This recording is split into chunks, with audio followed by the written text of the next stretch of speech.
내가 예전에 군에 있을 때 우정의 무대라고 있었어. 그거에 내 출연자예요.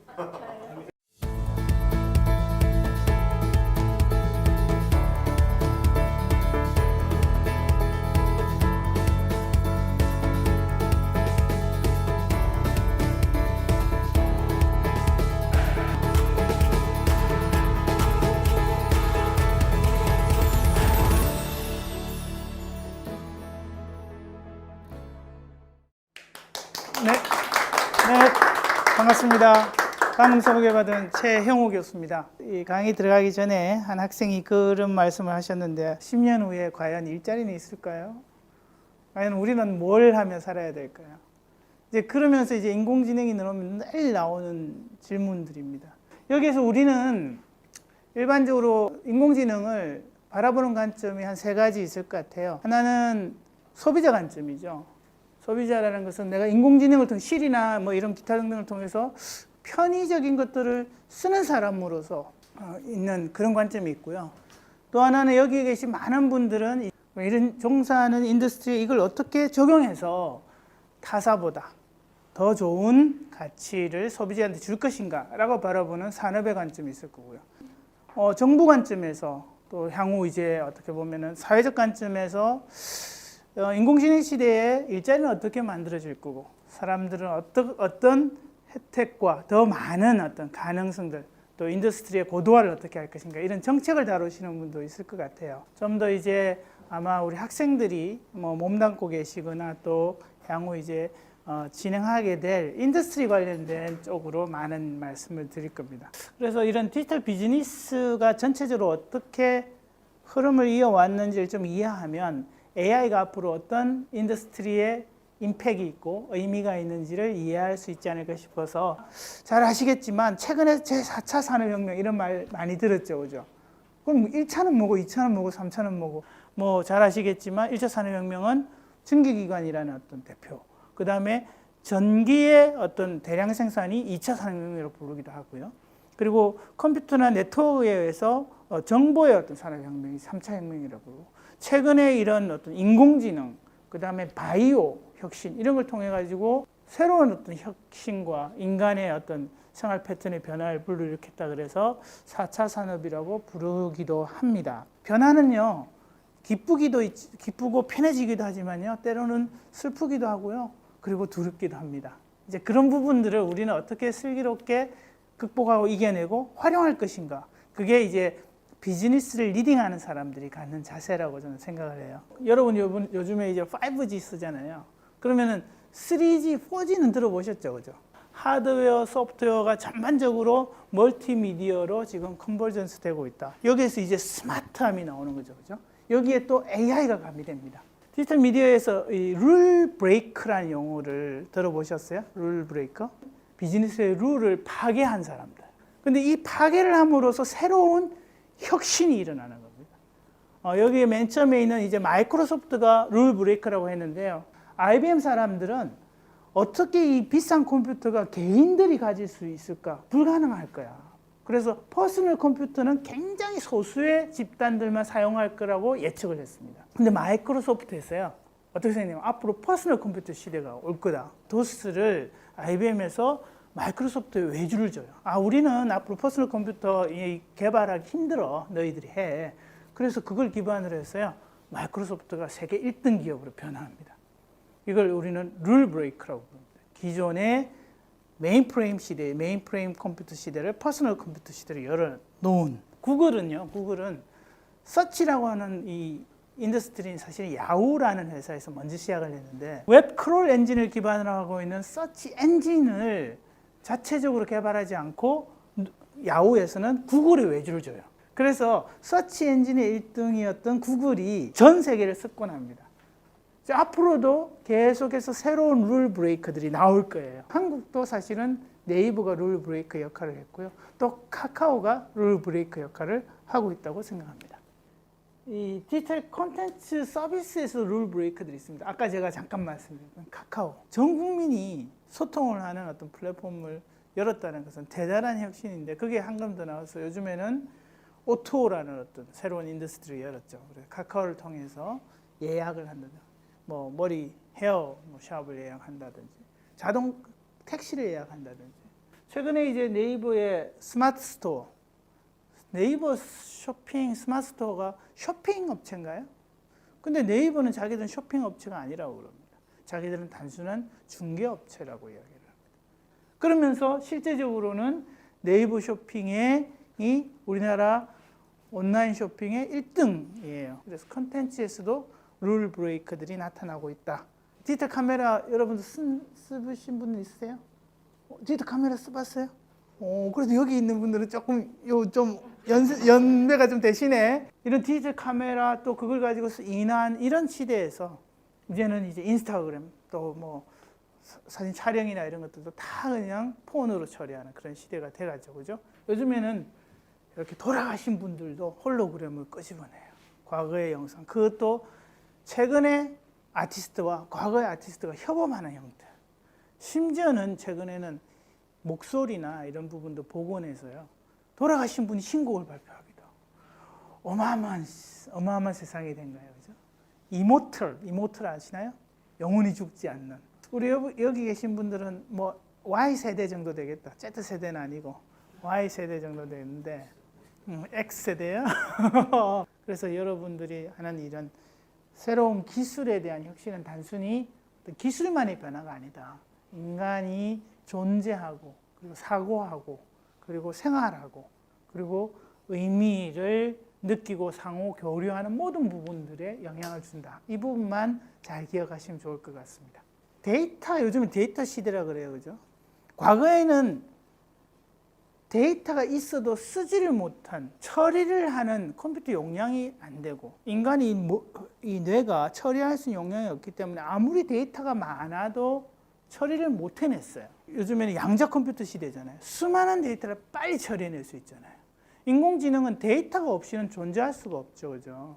데이터를 기반으로 움직이는 겁니다. 그래서 인공지능을 전공하시는 분들은 반드시 빅데이터에 대한 부분들을 근간으로 이해하면서 연구를 하시거나 공부를 하실 필요가 있다는 점.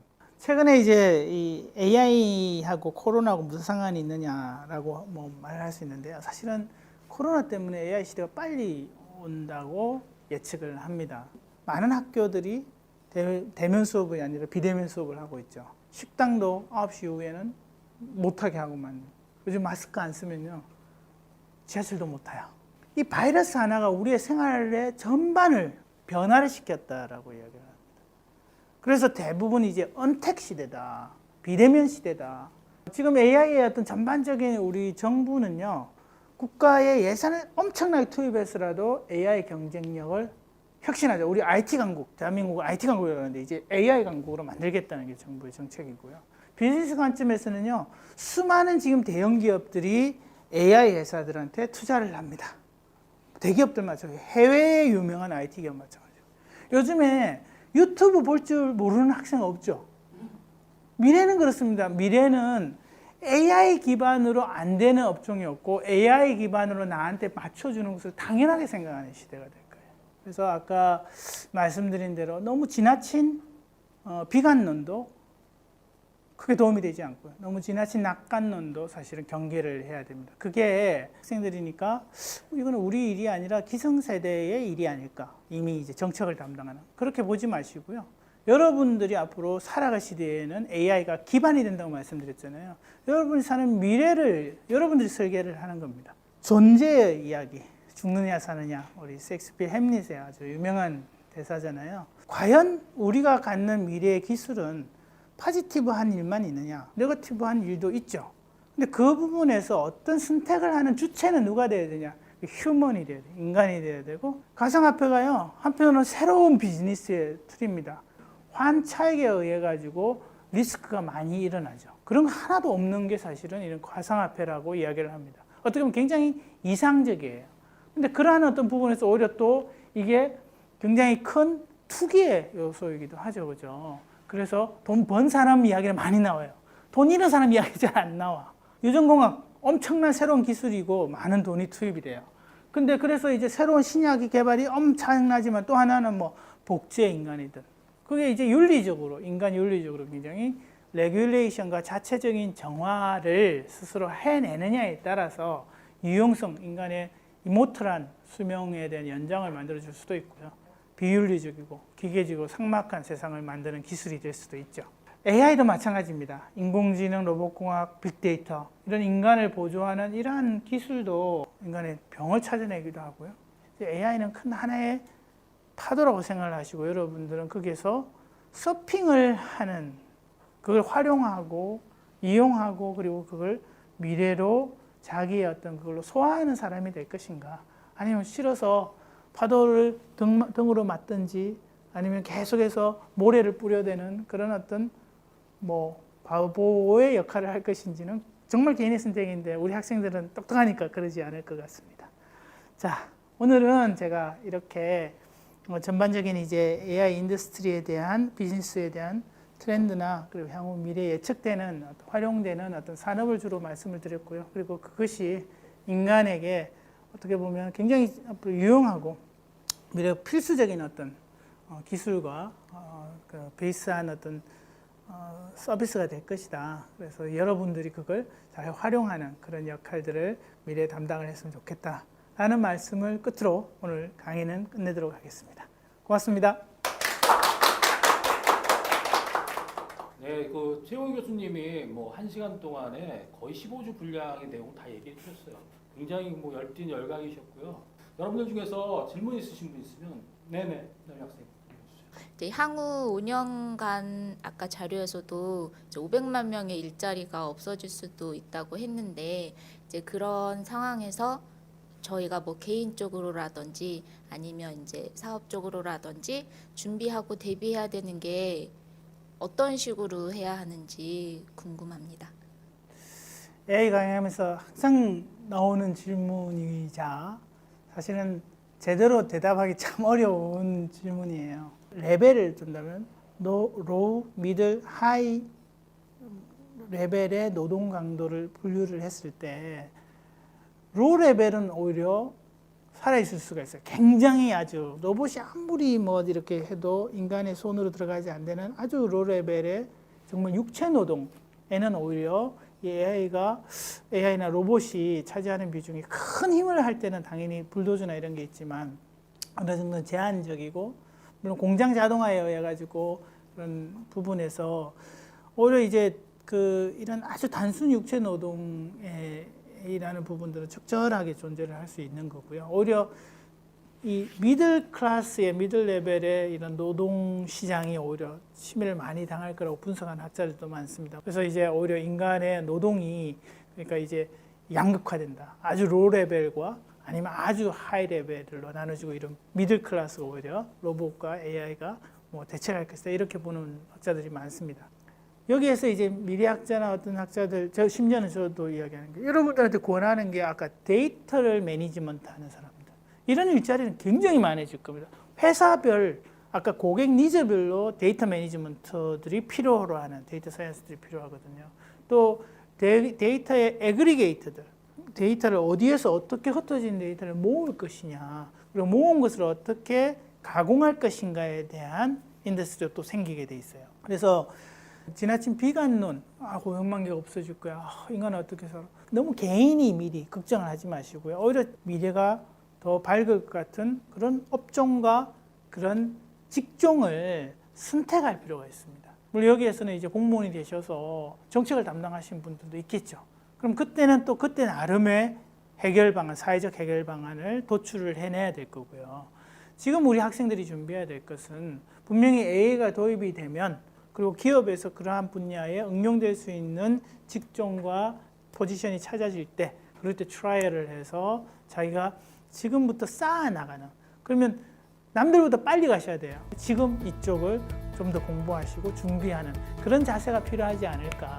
너무 지나치게 불안하지 마세요. 우리나라 IT 강국인데 이제 AI 강국이 될 겁니다. 강국이 된다는 것은 우리나라뿐만 아니라 전 세계의 일자리가 만들어져요. 전체 인류의 삶에 이런 것까지 고민하시면 제가 할 말은 없습니다만 우리 학생들 차원에서 어떤 일자리다, 한국 안에서만 일자리 찾지 마시고 글로벌리 우리의 전문 인력들이 글로벌 일할 수 있는 그런 기회가 생길 것이다. 이렇게 생각한다면 굉장히 즐겁잖아요. 그리고 미래는 밝잖아요, 그죠? 그렇게 생각하면 좋을 것 같습니다. 오늘 좀 마치겠습니다. 네, 고맙습니다.